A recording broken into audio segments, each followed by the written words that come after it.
Sejam bem-vindos, pessoal, a mais um Tech Byte. Hoje, um episódio muito especial, que iremos falar sobre um assunto que acredito que seja um dos assuntos que tenha mais valor numa empresa, a questão realmente dos dados. Então, os dados têm valor. E trago um convidado muito especial para falar a experiência, como que os dados podem ajudar e uma estratégia não bem definida podem até atrapalhar a empresa nessa jornada de data-driven. Seja bem-vindo, Márcio Miranda. Muito obrigado, Márcio, por ter aceitado esse convite para trazer toda a sua experiência de dados. E para iniciar, por favor, conte um pouco mais sobre você, o que você faz hoje e a questão da sua experiência, seu histórico em si. Legal, Luiz. Obrigado pelo convite. Muito feliz por estar participando aqui, poder contribuir aqui com vocês. Eu acho que esse tipo de iniciativa, né, eu acho fantástico. Sempre valorizo também sempre essas iniciativas assim, desse tipo, né? Acho muito boa e traz essa experiência, né? Poder trazer as pessoas para perto mesmo, né? Acho isso muito fantástico, esse modelo. Contar brevemente aqui um pouquinho da minha carreira, Luiz. Trabalho com dados há 10 anos, né? Atualmente, eu estou como gestor, né? Sou gestor aqui da área de dados, da PIF-PAF. Já estou na empresa há 3 anos. Tenho um time fantástico, galera que entrega muita coisa. E aí tem os nossos gestores também, que são pessoas com uma mentalidade muito fora da curva, pessoas extremamente inteligentes e que, assim, tem tudo para ser um sucesso, um case de sucesso, que a gente está nessa construção. Então, assim, tem muito caminho pela frente, mas a gente acredita que com o time que a gente está, vai ser um sucesso total. Ah, legal, legal. Ah, hoje a gente usa muito o termo data-driven. O que significa uma empresa ser data-driven e como os dados trazem essa importância para a empresa em si? Isso aí, essa questão de data-driven, até que questão de data-driven, Luiz, é muito mais uma mentalidade, né? É uma maneira das empresas, das lideranças e dos setores, né? Da parte de negócio, ela pensar numa maneira diferente, né? Em relação à tomada de decisão. Então, quando a gente fala de data-driven, a gente está falando de setores do negócio tomando decisão com base em fatos e dados, né? Então, não pode ser no achismo e também não pode ser, porque eu vi alguém fazendo ou vi isso, alguém comentando. Não, é fato e dado. E cada empresa tem a sua realidade, né? Então, olha para os dados e toma a decisão olhando tanto para o dado interno quanto para o dado externo, né? Então, pode ser que eu não tenha um volume o suficiente de dados para tomar algum tipo de decisão, mas o mercado, né, a qual eu faço parte, ele pode estar, então, tomando esse tipo gerando esse tipo de informação em grande escala, né? Então, assim, é parte muito mais de uma mentalidade, uma cultura, do que de fato ferramenta. Pô, sensacional. E até colocando um ponto aqui que a gente conversou nos bastidores, e até que você falou, às vezes a empresa tem a falta de dados, mas eu acredito que o excesso de dados não organizados tragam o mesmo, se não um problema pior, né? Então, você tinha comentado que ah, você já pegou um cenário que a empresa tinha muitos dados, mas acabava que não tinha uma única fonte de verdade, um relatório A, uma outra área traz informações com o relatório B, e acaba que eles não condizem, né? A- cada um dos relatórios trazem informações diferentes. Então, a organização dos dados acaba tanto para o bem quanto para o mal, é necessário você realmente, tanto no excesso como na falta, você organizar para ter realmente uma tomada de decisão bem estratégica e correta, né? Então essa informação é bem interessante para ser colocado para os nossos ouvintes. Ah, mas retomando, Márcio, qual que é falando da questão de decisão estratégica, né? E quais são os outros valores que agrega, né, para o negócio ela realmente seguir data-driven, né? Você realmente ter essa estratégia bem definida. A gente acabou de comentar um case, né, um exemplo, mas que outros exemplos e que outras vantagens a empresa consegue tirar tendo o data sendo direcionada como data-driven? Hoje se fala nos tempos que vivemos, né, questão de pós-pandemia e muita, principalmente agora, né, a gente fala muito em custo, né? Então, olhar para os dados e achar uma oportunidade de redução de custo e uma competitividade do mercado, né, e poder ter um produto mais competitivo, de qualidade, com baixo custo, isso é o carro-chefe, né, vamos dizer assim, em ter um setor de dados, em ter um setor focado para analisar o dado, né? Então, hoje, todas as empresas que eu já passei, né, e vejo, faço benchmark com empresas conhecidas também, a gente vê que basicamente o foco é esse, né? Então, é ser competitivo, ter uma redução de custo, alavancar, às vezes tem, né, às vezes acontece, tem empresas que nesse cenário cresceram também, aumentaram de tamanho por uma questão de nicho, e aí também procuraram, então, oportunidade em seus dados para poder manter esse crescimento, né? Pô, legal, legal. Ah, e hum, aproveitando, né, a pergunta, a gente está falando muito da questão dos dados, né, data-driven, mas existem os desafios, né, que toda essa implementação gera. Então, quais são os principais desafios que acaba o negócio enfrentando nessa organização dos dados, nessa estratégia, quando ela é implementada? Pois essa é uma pergunta que a gente ouve o tempo todo, né? Qual que é o desafio? Que eu vou, às vezes uma empresa ainda que está nesse processo, né, de descoberta, ou então tá começando agora, né, tá iniciando um setor, que muitas das vezes o setor acaba até surgindo, o setor de dados, surgindo muitas vezes na área de negócio mesmo, né? E aí vem esse tipo de pergunta, né? Qual que é o desafio que a gente vai enfrentar?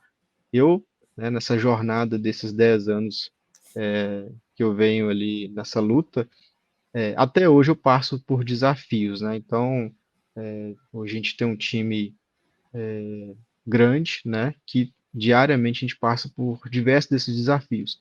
E o maior dele, que na minha opinião, que eu vejo assim, é quando a gente vai fazer algum tipo de movimento, é resistência à mudança.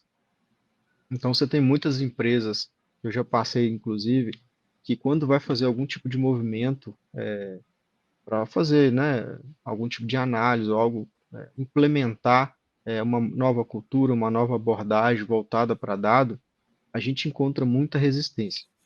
Então, a resistência à mudança, né? Eu fazia de um jeito e agora eu preciso fazer de outro. Então, sempre vai ter algum tipo de problema e uma grande resistência. Então, esse para mim seria o principal motivo. Se eu puder falar um outro motivo também, é a questão de falta de maturidade. Então, quando a gente fala maturidade sobre o assunto, tá?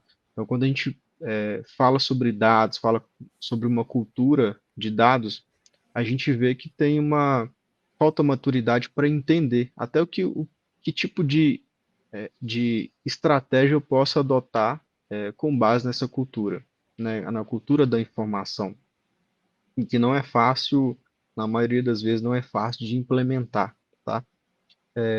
A gente passa por uma outra deficiência também, que é a falta de habilidade. Então, principalmente hoje no mercado, né, com a grande procura, a gente sofre um pouco também para ter pessoas com habilidades, por exemplo, analíticas, né? Que é onde que a pessoa vai olhar para aquele dado e, de fato, poder gerar uma informação, gerar um conhecimento para as áreas de negócio. Então, seria um outro problema também. Por aí vai. Então, você tem alguns problemas que o nosso papel, de fato, é contorná-los, sabe? Então, assim, a gente está o tempo todo, porque criar um relatório, fazer um tipo de análise é uma coisa, né? Então, você tem as ferramentas, inclusive, a gente não está aqui nem falando de ferramenta, a gente está falando de Sim. fato de uma cultura, mas essa relação de transformar, é como se fosse uma transformação do negócio, né? Eu vou pegar e transformar o dado orientado, a empresa orientada a dado. Então, eu vou transformar a empresa orientada a dado. E nisso a gente se esbarra, então, nesse tipo de problema, né? Então, que, por exemplo, um outro que eu acabo de lembrar aqui é a questão estratégica. Qual que é a estratégia que eu preciso adotar, o que eu vou adotar, que eu posso me basear com dado. Então, uma falta de estratégia também, eu tenho um dado, eu tenho informação e não tiver uma estratégia, ele também não faz muito sentido, ele por si só não vai fazer diferença na organização. Sim. Então, também a estratégia é importante. Ah, legal, legal. Você estava comentando da questão da resistência. Acredito que na sua carreira você tenha enfrentado algumas vezes a resistência do estou fazendo meu relatório aqui no Excel, agora vou ter que mudar para um Power BI ou alguma outra tipo de ferramenta. Então, acredito que você tenha. Aí você pode até comentar, né? Enfrentou alguma resistência desse tipo? Já? Várias e várias vezes. Até assim, ó, e aí, independente se vai ser usar uma ferramenta A ou B, né, o Excel, por exemplo, pode ser utilizado, né, como uma ferramenta de análise, uma ferramenta de tomada de decisão. Claro que você não vai ter questão de volumetria, confiabilidade, você vai ter alguns pontos ali que pode colocar em dúvida o tipo de informação que você está gerando, né? Você pode Sim. gerar algum tipo de decisão, inclusive, como a gente até brinca, né, no papel de pão. Você escreve lá algum tipo de informação e que você pode tomar algum tipo de decisão com aquela, baseado naqueles dados. Mas a gente está falando de uma coisa mais evoluída, para eu ganhar velocidade, para eu ser competitivo. Então, quando a gente fica, são ferramentas boas, e aí falando de ferramenta, né? Mas tem ferramenta que eu vou ser um pouco mais produtivo, vou desenvolver mais visões, estratégias e coisas do tipo, e tem ferramentas que eu vou ser menos produtivo. Então, assim, é, vai da estratégia que a empresa quer adotar, do ritmo que ela quer dar nessa competitividade que ela quer tomar. Então, isso, assim, sair do Excel para ir para algum tipo de ferramenta, a gente tem bastante resistência. Mas eu acho que até maior, assim, ó, é, se tiver no Excel, ok, é válido, mas às vezes já vi isso em alguns casos que não, porque eu acho que é assim. Não, porque eu já vi que é assim. Então, o eu acho, enquanto não está, por exemplo, ali no Excel, ele ainda é até mais perigoso, né? Eu estou acostumado desse jeito. Então, é uma abordagem que é um pouco mais difícil para você quebrar esse ciclo. Sim, sim, imagino, imagino. Aproveitando a questão, a gente está falando já falou de ferramentas, tudo, e como que é essa abordagem. Hoje, qual que está sendo a principal tendência na questão do uso dos dados do negócio? Ah, qual que está sendo essa. Eu falei, a gente comentou, né, que Excel realmente ele traz resultado e é uma ferramenta que, se a gente colocar alguns anos atrás, realmente trazia e seria a top ferramenta, a top tendência você ter os relatórios em Excel ali. Como que tá hoje? Qual que é essa tendência de dados em si? Não só em questão de ferramenta, mas também em abordagem, técnicas e afins. Só fazer um paralelo no comentário que você até fez, assim, ó, né? As empresas saíram do Excel e tal. Então, assim, estava na prancheta, foi para o Excel e agora a gente está saindo do Excel para ir para algum lugar, né? Então, Exato. assim, ferramenta tem diversas no mercado, né? Hoje aí tem duas ou três que são as principais, que tá na moda, vamos dizer assim, né? E aí das ferramentas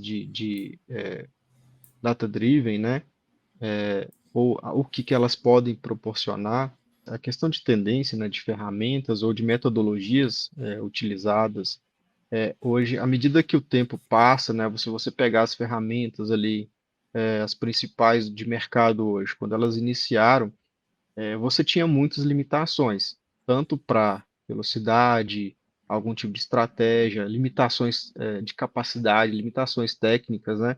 Você tem ferramentas que eram on-premise, você já tinha ferramentas então que era em nuvem, né? Eu acabei mexendo nesses dois modelos.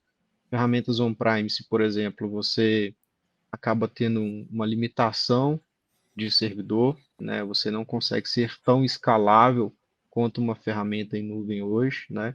Então, hoje, a tendência é que a gente utilize cada vez mais ferramentas em nuvem, né? Então, uma das principais ferramentas hoje de mercado, você não precisa atuar tanto no desktop, né? Você já consegue mexer tudo no serviço, na nuvem mesmo. E aí, à medida que o que eu enxergo, né, e que a gente vê de mercado, né, que as empresas estão praticando, é que essas ferramentas, a tendência delas é que seja tudo em um, né? Antigamente você tinha uma ferramenta para fazer TL, uma ferramenta, um código ali para fazer alguma raspagem, ainda tem, né? Se utiliza muito, mas à medida que o tempo passa, eu percebo que as ferramentas elas estão ficando tudo em um. Então, por exemplo, você já tem ferramenta hoje que você faz da coleta, da raspagem em algum site, algum outro meio de informação que disponibiliza algum tipo de dado para você coletar, ou seja, dados externos, seja dados internos, e aí ela faz tudo em um. Então, em uma única ferramenta, e aí, né, em nuvem, você já faz de cabo, né, de ponta a ponta. Então, você Sim. faz o processo de coleta e já finaliza com o processo de visualização. Então, isso é legal. Então, você ganha produtividade, você tem uma redução de custo enorme, porque você não precisa de tanta mão de obra especializada, porque as ferramentas já te entregam uma praticidade, tá? Você consegue entregar relatórios com uma boa confiabilidade, informação de alta velocidade, né? E você consegue ter uma previsibilidade em projetos que você possa entregar. Então, assim, a tendência, e aí já tem várias ferramentas de mercado, é que você tenha menos codificação, menos trabalho hard, vamos dizer assim, e você preocupe e foque mais no negócio. Então, as áreas de dados, por exemplo, elas vêm surgindo com um foco no negócio muito forte, né? Então, os analistas, os engenheiros, eles começam também a olhar para o negócio, não só para o código, não só para a estruturação, mas eles começam a pensar no negócio, porque ferramentas estão sendo otimizadas e entregando esse valor também. Então, no final das contas, qual que é o valor que as ferramentas podem gerar? Isso que é o que importa, né? Vamos dizer, para uma empresa, né? Para uma empresa sustentável, vamos dizer assim. Então, uma empresa, ela olha essa sustentabilidade, parte disso também. A gente olhar o tempo todo para a geração de valor. Pô, legal, legal. E bem interessante esse ponto, né, você colocou, né, todas as vantagens em si, as ferramentas que vêm mudando. Ah, hoje, o que que você considera mais importante em si para quem quer traçar essa carreira de dados? Pô, Luiz, pegar, eu quero realmente trilhar uma carreira dessa. O que que seria um bom ponto de start para a pessoa começar a estudar em si, ou focar, né? É um bom ponto, uma boa pergunta, Luiz. O pessoal sempre me pergunta também, né, por onde começar. Acaba que a gente mexendo com um bom tempo, né, você já passou por várias etapas ali, vários modelos diferentes, você acaba vendo também. E aí uma coisa que para mim parece clichê, para mim ainda continua sendo muito importante é o soft skill. Então, um profissional, seja da área que for, mas principalmente de uma área mais analítica, uma área de dados, uma área que tá na ponta, uma área que está ajudando a estratégia, sabe? É uma área que está ali atuando fortemente na geração de valor. É uma área que, né, são profissionais que precisam ter um bom soft skills. E aí, isso para mim é muito importante, né? Então, assim, ó, você ter resiliência, mudança de mentalidade, você vai ter muita resistência, então você sempre está tendo que correr atrás, quebrar alguns paradigmas. Então, eu acho que essa persistência seria a palavra, tá? Ela precisa existir como um soft skill ali, de uma pessoa, né, que quer seguir nessa carreira. E além também dos hard skills, né, que aí é estudar, ter bastante persistência, estudar as ferramentas, olhar para o mercado, principalmente ali olhando para os valores que a empresa procura, né?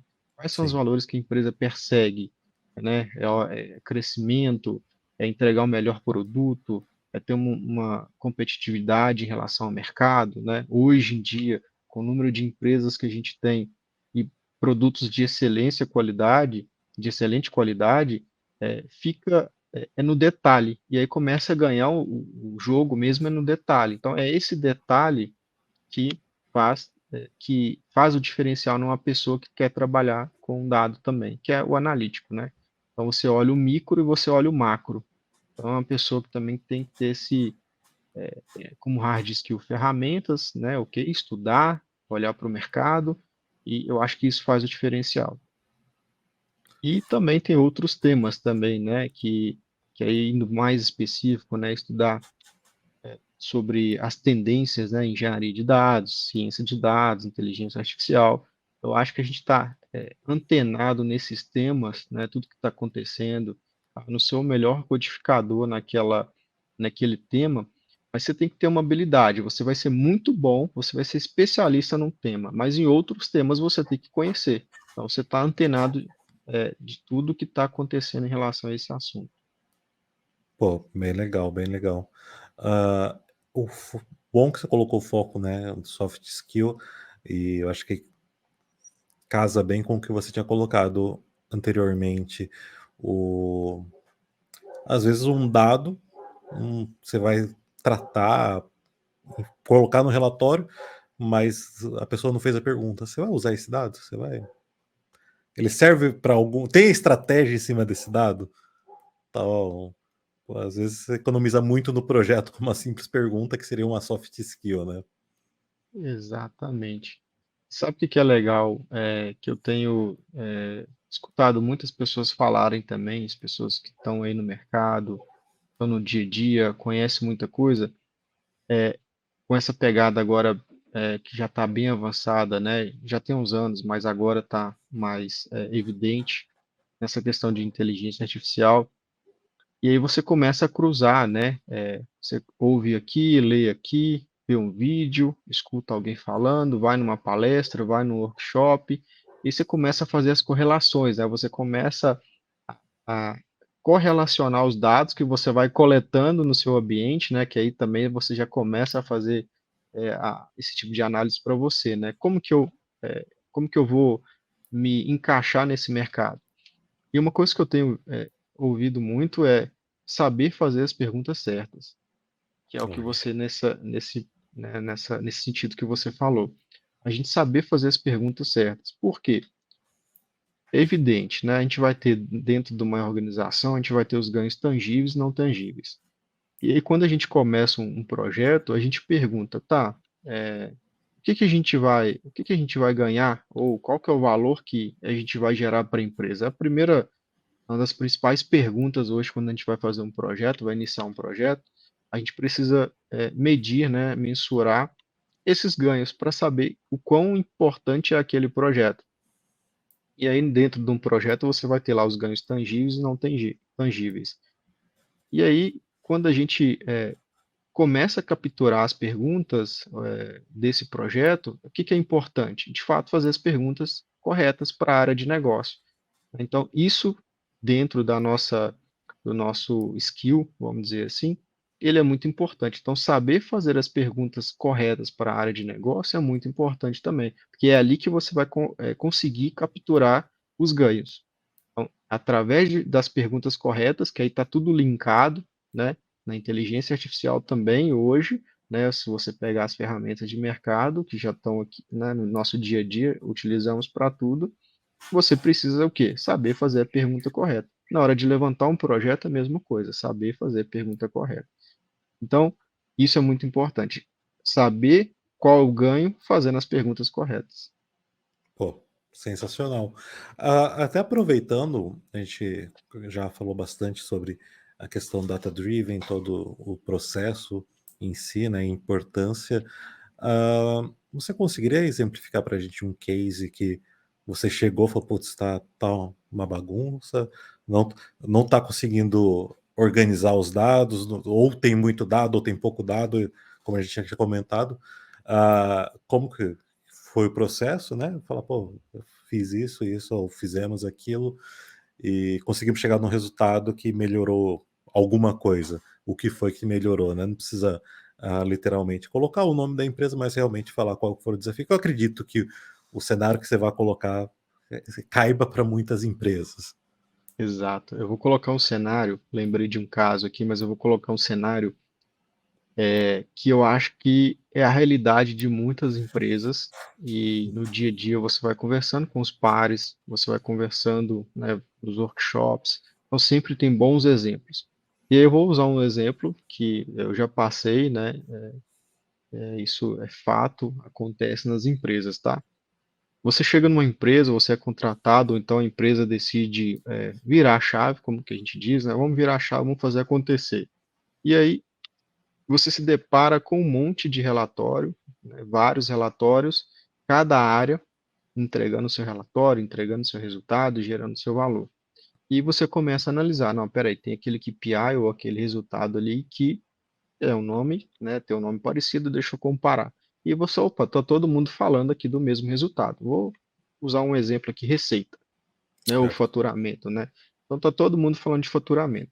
E aí quando você começa a percorrer entre as áreas, você vê que o faturamento do setor A é diferente do setor B, que é diferente do setor C. E aí isso gera uma desinformação, principalmente para quem está na ponta, né, na liderança ali, tomando as decisões. Eu estou falando dos heads ali, da gerência, dos CEOs, dos C-levels. E aí, quando vai para uma reunião, por exemplo, de conselho, para uma reunião de alinhamento de liderança, cada um chega com seu Excel, seu Dash, sua prancheta, cada um vai levar o seu número. E aí acaba esse número, né? Se a gente está falando do mesmo KPI, do mesmo indicador, esse número ele acaba sendo diferente. E aí descobre-se que naquela reunião, que era para fazer uma reunião de direção, de alinhamento e tudo mais, se descobre que as coisas precisam ser realinhadas ali. Então acontece, é comum, e aí qual que é o trabalho, o desafio, né? É sentar com todas essas áreas e ver o porquê que de fato cada um tem um número diferente. Certo. Então, assim, é um case que eu já vi algumas vezes acontecendo, já passei por isso. E aí, como que contorna isso, né? Como que eu olho para as áreas, pensando aqui, se eu fosse, né, o dono de uma empresa, né, tem 5 áreas ali me entregando um número diferente. Como que eu lido? Qual que é o número que eu posso confiar? É o trabalho que a gente tem que fazer, o desafio, né, das áreas, de uma área de dados, por exemplo, uma área de inteligência de negócio, uma área de BI, que é o quê? Transformar, primeiro, né, fazer esse movimento, né, de transformação, de organização dos dados, para poder, de fato, ter uma consistência. E isso leva, né, a gente volta naqueles princípios, né, a gente vai ter que quebrar alguns paradigmas, a gente vai ter que ter um pouco de resiliência, então a gente precisa um pouco de colaboração das áreas também, né, porque Certo. sem elas isso também nada acontece. E aí, qual que é o trabalho? Juntar todo mundo e fazer um trabalho de investigação. Esse trabalho de investigação, aí você começa a pegar regra diferente de um lugar, e aí outro quer ver outro tipo de dado. Então, assim, o indicador ele tem o mesmo nome, mas com foco e propósito diferente. Só que isso bate numa reunião de alinhamento, ele bate como um número único, né? Um indicador único ali. Então, esse é o grande ponto. Então, assim, já vi isso acontecendo algumas vezes e que de fato é o grande desafio, né? Então, assim, ó, trazer só de organizar e trazer todo mundo para a mesma página, né, todo mundo ali no mesmo patamar de informação, já é um grande ganho para a empresa, já Sim. gera valor para a empresa, tá? Então, assim, as decisões não são mais tomadas no achismo ou não se gera mais uma desconfiança daquele número, passa a se ter confiança naquele número. Então, isso para mim é um grande case que eu já vi acontecendo e isso ainda acredito eu que tem muitas empresas que passam e sofrem com isso. Pô, sensacional, sensacional. Então, basicamente, aí temos o grande desafio da cultura, né, de dados e mindset dos departamentos poderem se, não só entre si, né, mas entre eles mesmo, interno, conseguirem ter essa mudança de mindset. Sensacional. Pô, legal, Márcio. A gente agora estamos próximo aí do final do programa e aproveitando que a gente falou sobre a questão de departamentos e a questão de eles têm que, acho que tanto internamente como entre eles, a colaboração, o que você queria deixar como ponto em si, ó, comentar como que os departamentos entre si podem melhorar? Legal. É um desafio, né? Parte de um esforço muito grande, né, dessa jornada de dados, de fato. E aí, como experiência, eu já passei por alguns modelos parecidos, né? Sempre acaba surgindo esse desafio em replicar um modelo muito parecido entre as empresas. E aí que é por onde começar, né? Por onde partir, como que eu posso iniciar uma jornada desse nível, né? Baseado em tomada de decisão com base em dados. Normalmente a gente, pegando o gancho ali do exemplo, né, que eu dei do case, né? Que é onde as empresas, elas acabam em algum momento se vendo com números diferentes entre setores e tudo mais. Mas, e aí, por onde que a gente começa, né? A gente fala muito de alguns modelos, né? Modelo centralizado, modelo híbrido e o modelo descentralizado. O que que é cada um desses modelos? No modelo descentralizado, que normalmente onde as empresas se encontram, né? Que é cada setor ou cada área, ela fazendo seu relatório, gerando sua informação. Esse é o modelo descentralizado. A base é dela, às vezes, muitas das vezes está no Excel, extrai do RP, extrai da internet, extrai de um outro fornecedor, de um parceiro, coisa do tipo, e aí vai mantendo aquelas bases, né, aqueles silos de informação, de dados, aqueles silos de dados internamente. Então, sei lá, um dado que é da área X, mas que consumindo ali, por exemplo, um espaço de infraestrutura, vai ter um outro servidor alocado para outra área, e aí por aí vai. Então, diversos silos espalhados e cada profissional e cada analista gerando a sua informação. E a gente pode partir, então, para o modelo, quando, né, para ser mais radical, a gente iria para o modelo mais centralizado, né, onde o que você centraliza esse centro, você cria esse centro de gerenciamento de dados, né? Seja no setor A, seja no setor B, mas ou até às vezes muitas das vezes na área de inovação, de transformação e inovação. E aí o que que você faz? Você centraliza esses profissionais, essa informação, ela gera um silo único, né? Que onde que você vai passar por um momento de descoberta, um momento de tratamento de dado, você vai fazer toda a carga, você vai unificar a informação da empresa, né? Hoje ali tem várias práticas, hoje se fala muito em Data Lake, hoje se fala muito em DW, Lake House e por aí vai. Então você tem diversos modelos teóricos ali que você pode aplicar na prática. E aí, quando você centraliza, você está gerando governança, né, que é o principal ponto, que é muito importante, você ter governança sobre os seus dados. Então, nesse primeiro momento, você sai de um caos, né? Você aplica a centralização, aplica a governança. Então, seus dados estão tratados com governança, com segurança, os acessos bem determinados e fornecidos de forma correta, os níveis de acesso também de forma já as informações, né, com esse nível de acesso já chegando nas pessoas que de fato precisam chegar. E aí, passar dessa parte de centralização que dá um mega trabalho, você parte para o modelo híbrido. O que seria o modelo híbrido? Você centralizou e você precisa agora dar uma autonomia para as áreas trabalharem também. E aí você parte, que é um ciclo, tá? A gente saiu do modelo descentralizado, partimos para o modelo mais radical centralizado, depois você então volta para o modelo híbrido e depois descentralizado. Então você faz um ciclo um pouco mais radical para que você sai de uma desorganização, você organiza, bota governança, depois você vai abrindo aos poucos para as áreas poderem ter um pouco mais de liberdade, mas com governança. E aí depois você volta então para o modelo descentralizado. E tem várias teorias também que falam desse modelo descentralizado, inclusive é, alguns modelos até da data mesh e coisa do tipo.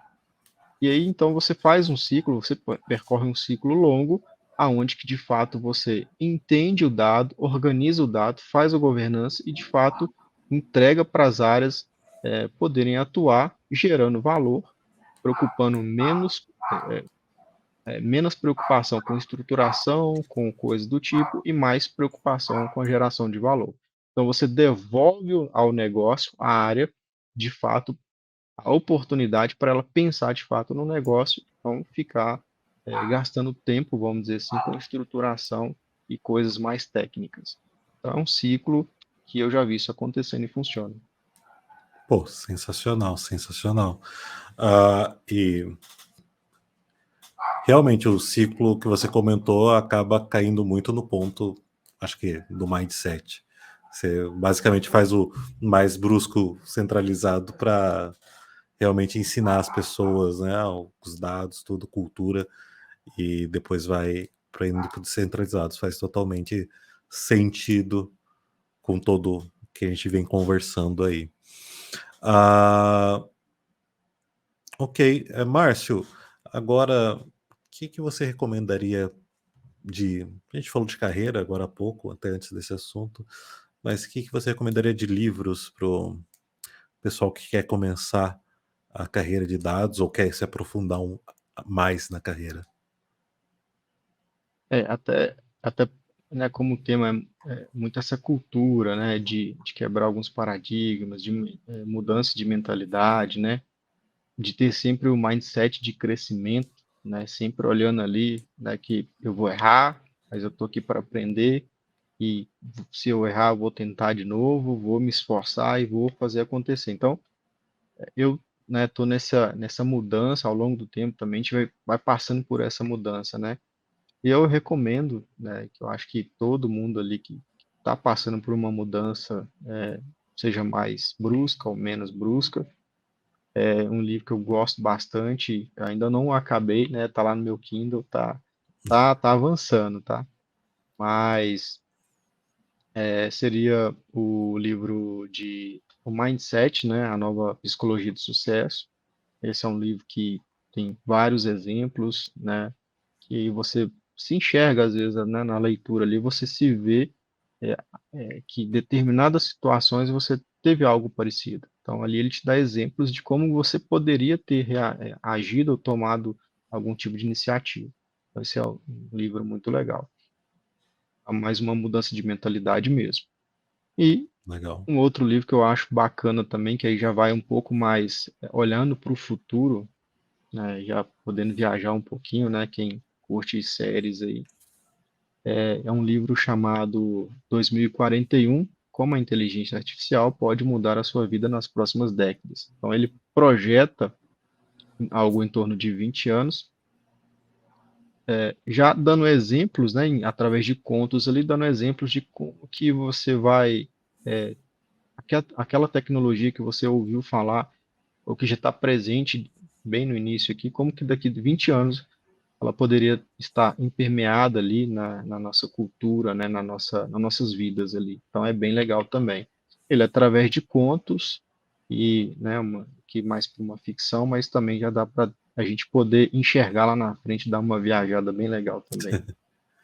Não, sensacional, sensacional. E parando para pensar, chega a realmente ser um exercício interessante você pensar daqui 20 anos como que vai estar a tecnologia, sendo que anualmente dá saltos absurdos, né? Então, realmente sensacional.